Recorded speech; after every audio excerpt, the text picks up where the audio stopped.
Hello dear students, we are going to learn a new topic. Our topic of discussion is functions of Golgi bodies. What are the functions of Golgi bodies? Hello प्यारे बच्चों, इस video में पढ़ने वाले हैं हम नया topic. हमारा टॉपिक का डिस्कशन है functions of Golgi bodies. Golgi bodies के क्या फंक्शन होते हैं, इससे एग्जाम में बहुत सारे इंपॉर्टेंट क्वेश्चन बन जाते हैं जो एग्जाम में पूछे गए हैं। तो एग्जाम पॉइंट ऑफ से ये बहुत इंपॉर्टेंट टॉपिक है, तो वीडियो को एंड तक देखना। My name is Deepak Latar, I am going to explain to all this in video. Now let's start the video. Functions of Golgi bodies. तो गॉल्जी बॉडीज़ के क्या फंक्शन परफॉर्म करता है ये हम समझने वाले हैं। पहला फंक्शन देखो, सबसे most important function Golgi body का क्या है, modification of material. Modification of material, जो मटेरियल बनाया एंडोप्लाज्मिक रेटिकुलम के द्वारा है, लेकिन मॉडिफाई कौन करेगा, गॉल्जी बॉडी। इसलिए गोल्जी और ईआर कोऑर्डिनेट वे में काम करते हैं, तो ये एंडोमेम्ब्रेन सिस्टम का पार्ट बनते हैं इसी तरह काम करने की वजह से, कोऑर्डिनेट वे में काम करने की वजह से। देखो मॉडिफिकेशन ऑफ मटेरियल, तो इसका पाथवे पूछा जाता है कि बेटा जो मॉडिफिकेशन ऑफ मटेरियल एक तो करता कौन सा ऑर्गेनल है, गॉल्जी बॉडीज। दूसरा इसका पाथवे क्या है, करेक्ट पाथवे क्या होगा। देखो सिंथेसिस कौन करेगा बेटा, एंडोप्लाज्मिक रेटिकुलम। तो मटेरियल सिंथेसिस कौन करेगा, एंडोप्लाज्मिक रेटिकुलम सिंथेसिस करता है बेटा। जैसे कि प्रोटीन्स कौन बनाता है एंडोप्लाज्मिक रेटिकुलम में, रफ एंडोप्लाज्मिक रेटिकुलम। लिपिड कौन बनाता है, स्मूथ एंडोप्लाज्मिक रेटिकुलम या एसीआर बनाता है। प्रोटीन्स कौन बनाएगा, आरईआर। लिपिड्स कौन बनाएगा, एसीआर। तो सिंथेसिस कौन करेगा मटेरियल का, तो गॉल्जी बॉडी का काम सिंथेसिस करना नहीं है, गॉल्जी बॉडी का काम क्या है, मॉडिफिकेशन करना है। मॉडिफिकेशन कैसे होगा, ये ऑलरेडी मैंने एंडोमेम्ब्रेन सिस्टम जब पढ़ाया था उसमें ही समझाया था। अब वो वीडियो देख सकते हो आप, इससे पहले आपको और क्लियरली समझ में आ जाएगा, और मैं यहाँ पर भी थोड़ा सा उसको समझाऊंगा। फिर क्या होगा बेटा, ईआर बना करके प्रोटीन्स और लिपिड को पैक करेगा और वेसिकल्स को पैक करके यहाँ पे पिंच ऑफ करेगा, और पिंच ऑफ करके टारगेटेड डिलीवरी के द्वारा वो गोल्जी के पास भेजे जाते हैं। तो गोल्जी का जो फेस सबसे पास में होता है वो रिसीव करता है, उस फेस को हम क्या बोलते हैं बेटा, सिस फेस। क्या बोलते हैं, सिस फेस। तो सिस फेस पे रिसीव होंगे, कहाँ पे रिसीव होंगे, गोल्जी की सिस्टर्नी के सिस फेस पे रिसीव होंगे। तो पहले सिंथेसिस होगा, फिर क्या होगा, वेसिकल्स के फॉर्म में पैक होंगे, फिर पिंच ऑफ होंगे ईआर से एंडोप्लाज्मिक रेटिकुलम से, फिर कहाँ पहुँचेंगे, received at cis face of Golgi cisternae.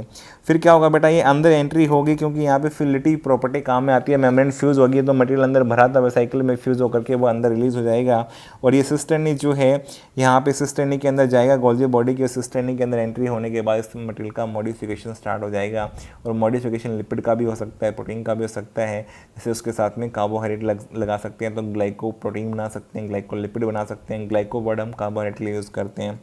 फिर मॉडिफिकेशन जो होगा सिस्टर्नी में बेटा जब कंप्लीट हो जाएगा, तो ये क्या होगा कि यहाँ पे वेसिकल्स की फॉर्म में फिर से मटेरियल को पैक कर दिया जाएगा, फिर से फिलिटी की प्रॉपर्टी का काम आएगा यहाँ पे, और ये यहाँ पे पैक होने के बाद में पिंच ऑफ कर दिए जाएंगे ट्रांसफेस से। कहाँ से होंगे बेटा, पिंच ऑफ ट्रांसफेस से। तो जो सिस फेस पे रिसीव हुआ था मटेरियल, उसका मॉडिफिकेशन सिस्टर्नी के अंदर हुआ गॉल्जी बॉडीज़ की, और मॉडिफिकेशन के बाद मटेरियल पैक कर दिया गया। जैसे कि प्रोटीन से ग्लाइकोप्रोटीन्स बने, लिपिड से ग्लाइकोलिपिड्स बने, और फिर पैक करके जो है ट्रांसफेस से इनको रिलीज़ कर दिया जाएगा। या तो इनके दो फेट हो सकते हैं यहाँ से, या तो अपनी ही सेल को ज़रूरत हो, अपने सेल किसी ऑर्गन को ज़रूरत है तो उस मटेरियल की, तो वो सेल के अंदर रह जाएगा। या फिर उसको बाहर भेजना, किसी और सेल को ज़रूरत है तो कोई सेल ये काम ज़्यादा अच्छे से करे, सिक्रेशन वाला काम। सिक्रेशन का मतलब क्या, जो यूजफुल मटेरियल निकाला जाता है सेल से बाहर, से बोलेंगे एक्सोसाइटोसिस, और उस एक्सोसाइटोसिस का नाम क्या होगा बेटा, सिक्रेशन। तो नेक्स्ट पॉइंट क्या जाएगा, ये वेसिकल्स जो है सेल मेम्ब्रेन के साथ में फ्यूज़ करेंगे, और फिलिटी प्रॉपर्टी फिर से रोल प्ले करेगी, और उसके बाद में सिक्रेशन हो जाएगा, और ये रिलीज हो जाएंगे सेल से बाहर और किसी दूसरी सेल के पास चले जाएंगे। तो यहाँ पे अगर यूजफुल मटेरियल जो है ट्रांसफेस पे जो मॉडिफाई होकर पैक हुआ था बेटा, वो अगर भेजा जाएगा तो उसे क्या बोलेंगे, सिक्रेशन। तो यहाँ पे आपको पाथवे याद रखना है। पाथवे क्या है, जो मटेरियल मॉडिफाई किया जाता है गोल्जी के द्वारा, तो सिंथेसिस कौन करेगा, ईआर एंडोप्लाज्मिक रेटिकुलम। यहाँ पे आरईआर भी लिख सकते हैं प्रोटीन्स के लिए, एसीआर लिख सकते हैं हम लिपिड्स के लिए। फिर कहाँ जाएंगे, वेसिकल्स पैक होंगे, पिंच ऑफ होंगे, पिंच ऑफ होने के बाद ईआर से जो है फिर रिसीव होंगे सिस फेस फिर रिसीव होने के बाद फिर एंटर करेंगे सिस्टर्नी के अंदर गोल्जी बॉडीज़ की, वहाँ पे मॉडिफिकेशन होगा। मॉडिफिकेशन कंप्लीट होने के बाद मैच्योर हो जाएंगे, मैच्योरेशन होने के बाद में ये ट्रांसफेस से वेसिकल की फॉर्म में पैक होंगे, और फिर सेल मेम्ब्रेन के पास में फ्यूजन के लिए चले जाएंगे, तो इनका क्या हो जाएगा, सिक्रीशन। इसीलिए बेटा इस गोल्जी बॉडी को क्या बोला जाता है, director of macromolecular traffic in the cell. Director of को किस ऑर्गेनल को director of macromolecular traffic in the cell बोला जाता है बेटा, गोल्जी बॉडीज़। किसको बोला जाता है, गोल्जी बॉडीज़ को। क्यों बोला जाता है, देखो मैक्रोमोलिक्यूल कौन है, जैसे कि हमारे प्रोटीन्स हो गए, दे आर मैक्रोमोलिक्यूल्स। तो इनका ट्रांसपोर्ट कंट्रोल कर रहा है, यहाँ पे डायरेक्टर है इसका, कहाँ पे जाना है, कितना उसका मॉडिफिकेशन होना है, कितने अमाउंट में जाना है, तो ये सारा कंट्रोल कौन कर रहा है, गोल्जी बॉडी। जैसे एक मान लो हम कोई यहाँ पे फिल्म देखते हैं, तो फिल्म के अंदर जो सबसे इम्पोर्टेंट रोल प्ले करता है बेटा वो डायरेक्टर होता है। डायरेक्टर ही स्क्रिप्ट को चूज़ करता है, डायरेक्टर ही बताता है कौन एक्टर्स होंगे, किस तरह से शूट किया जाएगा, कहाँ पे शूट किया जाएगा, क्या क्या कंडीशंस होंगी, किस तरह से कितना खर्च आएगा। तो ये सारा भी डायरेक्टर को ही बताना होता है बेटा, क्योंकि उसको डिसाइड करना है सारी चीज़ें, और इसलिए सारा कंट्रोल जो है उस फिल्म का उस डायरेक्टर के हाथ में होता है, जैसा चाहे वैसा कर सकता है। तो यहाँ पे जो हो सकता है स्क्रिप्ट के अकॉर्डिंग चले भी डायरेक्टर, नहीं भी चले, लेकिन यहाँ पे जो स्क्रिप्ट लिखी गई है बेटा, स्क्रिप्ट में गोल्जी बॉडी मेन है, गोल्जी बॉडी स्क्रिप्ट के अकॉर्डिंग ही चलता है। और स्क्रिप्ट में क्या ER मटेरियल को बनाएगा, फिर वेसिकल्स पिंच ऑफ होंगी, फिर वहाँ से रिसीव होंगी सिस फेस से फिर सिस्टनी में आएंगी, सिस्टनी के बाद मैच्योरेशन की तरफ जाएंगी, ट्रांसफेस की तरफ, और कम्प्लीटली फिर बाहर सिक्रेट कर दी जाएंगी। इसलिए director of micro molecular traffic कौन है बेटा, वो डायरेक्टर सेल के लिए कौन है, गोल्जी बॉडीज, क्योंकि ये मॉडिफिकेशन को कंट्रोल करता है। तो इस रेफरेंस में इसको डायरेक्टर बोला गया है। मॉडिफिकेशन ऑफ मटेरियल देखो बेटा दो तरह से हो सकता है, प्रोटीन्स का भी लिपिड का भी। देखो यहाँ पे कार्बोहाइड्रेट अगर हम लगा देंगे प्रोटीन के साथ में, कार्बोहाइड्रेट के लिए वर्ड यूज़ किया जाता है ग्लाइको, तो क्या बन जाएगा बेटा, ग्लाइको प्रोटीन। अगर हम लिपिड के साथ कार्बोहाइड्रेट लगा दें क्या बन जाएगा बेटा, ग्लाइको, वर्ड लगा दिया तो ग्लाइको लिपिड। देखो यहाँ पे इस मॉडिफिकेशन के नाम है ग्लाइकोसाइलेशन। तो ग्लाइकोसाइलेशन क्या है, प्रोटीन्स के लिए यूज़ करते हैं, ग्लाइकोसाइडेशन लिपिड्स के लिए बोलते हैं। तो ग्लाइकोसाइलेशन मतलब प्रोटीन्स के साथ में कार्बोहाइड्रेट ग्रुप लगा देंगे तो ग्लाइकोप्रोटीन बनेगा, तो प्रोसेस क्या होगी, ग्लाइकोसाइलेशन। अगर लिपिड होंगे, लिपिड के साथ कार्बोहाइड्रेट लगाया तो ग्लाइको वर्ड आएगा, तो क्या बनेगा, ग्लाइकोलिपिड, तो क्या बोलेंगे, ग्लाइकोसाइडेशन ऑफ लिपिड। तो मॉडिफिकेशन दोनों का हो सकता है, लिपिड्स का भी प्रोटीन का भी। ये डिपेंड करेगा सेल की रिक्वायरमेंट्स क्या है, कितनी ज़रूरत है, अपनी सेल को ज़रूरत है या किसी और सेल को ज़रूरत है, तो सेल ऑलरेडी इस चीज़ के बारे में सिग्नल मिल जाएगा, तो उसके अकॉर्डिंग वो काम करना शुरू कर देगी। फिर देखो पहला फंक्शन हमारा हो गया, अब सबसे इंपॉर्टेंट मॉडिफिकेशन ऑफ मटेरियल, ये इसका मेन फंक्शन है। इसके अलावा दूसरे फंक्शन भी करता है गोल्जी बॉडी, जैसे फॉर्मेशन ऑफ लाइसोसोम। इसके बारे में मैंने समझाया था बेटा, आपको जो है एंडोमेन सिस्टम पढ़ाया तब भी समझाया, मैंने स्ट्रक्चर पढ़ाया था तभी समझाया था, गोल्जी बॉडी का स्ट्रक्चर पढ़ाया, अभी फिर समझा देता हूँ। लाइसोसोम क्या होता है बेटा, एक मेम्ब्रेन बाउंड स्ट्रक्चर है। क्या होता है, एक मेम्ब्रेन बाउंड स्ट्रक्चर है। तो ये मेम्ब्रेन किससे बनी होती है, मेम्ब्रेन के दो कंपोनेंट हैं, एक लिपिड एक प्रोटीन्स और तीसरा कार्बोहाइड्रेट। इसमें दो हैं, लिपिड और प्रोटीन्स मेन। लिपिड कौन बना सकता है बेटा सेल के लिए, लिपिड कौन बनाएगा, स्मूथ एंडोप्लाज्मिक रेटिकुलम बनाएगा, ठीक है। प्रोटीन कौन बना सकता है, इसके पास राइबोसोम है, कौन सा, रफ एंडोप्लाज्मिक रेटिकुलम RR बनाएगा। ये दोनों मिलकर क्या बना सकते हैं, मेम्ब्रेन। अब इस मेम्ब्रेन में मान लो प्रोटीन्स भरने हैं और मॉडिफाइड प्रोटीन है, तो प्रोटीन बनाएगा कौन, RR बना देगा। मॉडिफाई कौन करेगा बेटा, गोल्जी बॉडीज, और फिर उनको पैक करने का काम कर देंगे। तो मॉडिफिकेशन के बाद में तो वही प्रोटीन एंजाइम का काम करेंगे बाद में जा करके इस लाइसोसोम के लिए। इसलिए लाइसोसोम बनाने में किसका रोल है बेटा, मेन गोल्जी बॉडीज की मॉडिफिकेशन वाला काम ज़्यादा इंपॉर्टेंट है एज कम्पेयर टू सिंथेसिस। तो दैट इज़ वाई यहाँ पे बेटा जो मैं इस फंक्शन को मैं ER के फंक्शन में भी लिख सकता हूँ, फॉर्मेशन ऑफ लाइसोसोम इसमें भी आ सकता है। मॉडिफिकेशन को प्रायोरिटी दी गई इसलिए इसके फंक्शन को यहाँ पे लिखा गया। ये दोनों में कॉमन हो सकता है। जहाँ पे गोल्जी बॉडी मान लो ऑप्शन नहीं है, फॉर्मेशन लाइसोसोम में कौन सा ऑर्गन रोल प्ले करता है, लेकिन ऑप्शन में ER दे रखा है, गोल्जी बॉडीज नहीं दिया आपको, ठीक है। कोई भी ऑप्शन जो है गोल्जी बॉडीज नहीं है उसमें ER है, तो आप ER को चूज कर सकते हैं बिल्कुल। और लेकिन ER नहीं दिया, गोल्जी बॉडी दिया, तो फिर आप गोल्जी बॉडी दोनों को एक साथ नहीं देगा, क्योंकि उसको पता अगर देगा तो बहुत ऑप्शन देना पड़ेगा फिर वहाँ पे, ठीक है। तो आपको समझ में आ गया कि यहाँ पे लाइसोसोम कौन बना सकता है, गोल्जी बॉडीज।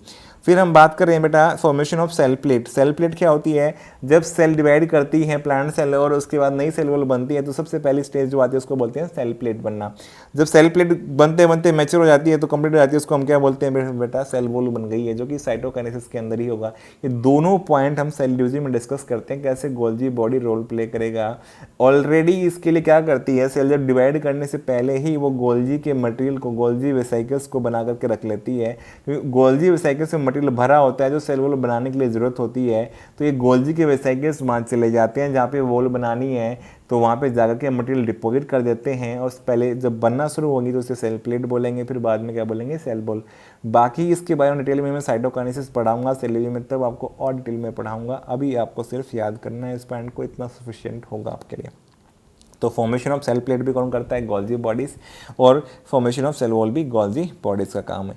फिर हम फिफ्थ फंक्शन पे आते हैं, फॉर्मेशन ऑफ एक्रोजोम। एक्रोजोम क्या होता है बेटा, अगर आपने यहाँ पे आपने ह्यूमन रिप्रोडक्शन पढ़ा तो उसमें मेल गैमेट के बारे में पढ़ा होगा। मेल गैमेट के स्ट्रक्चर में हम जो है देखेंगे स्पर्म के अंदर, तो मेल गैमेट को हम क्या बोलते हैं बेटा, स्पर्म बोलते हैं। स्पर्म में 2 पार्ट होते हैं, एक हेड पार्ट होता है, एक टेल पार्ट होता है।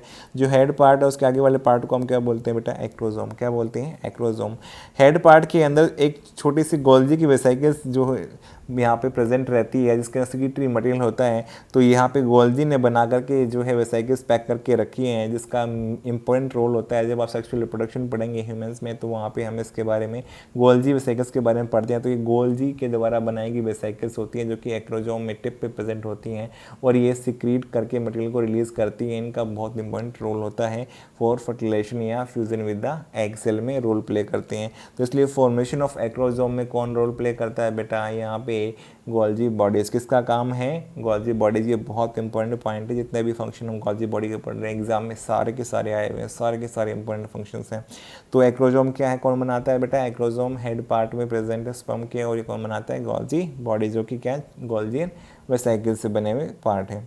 फिर आता है बेटा यहाँ पे प्लांट्स के अंदर भी रूट कैप सेल्स भी सिक्रीशंस करती हैं, रिच इन गोल्जी बॉडी होती हैं तब ये सिक्रीशन कर पाती हैं। अगर इनके पास गोल्जी बॉडीज या गोल्जी वेसिकल्स ना हो तो ये फिर सिक्रीशन नहीं कर पाएंगे। इनके पास में पैक्ड वेसिकल्स की फॉर्म में मटेरियल रहता है, तो सिक्रीट करके म्यूसिलेज जो है एक जेल लाइक सब्सटेंस सिक्रीट करती हैं, ताकि रूट के अंदर कोई भी अनवांटेड माइक्रोब या ऑर्गेनिज्म एंट्री ना कर सके। जब रूट्स के स्टोमेटा जो पोर्स ओपन होते हैं, स्टोमेटा नहीं, स्टोमेटा के ऐसे पोर होते हैं, स्टोमेटा लीफ में होते हैं, तो रूट्स के अंदर भी पोर बनते हैं बेटा, ठीक है।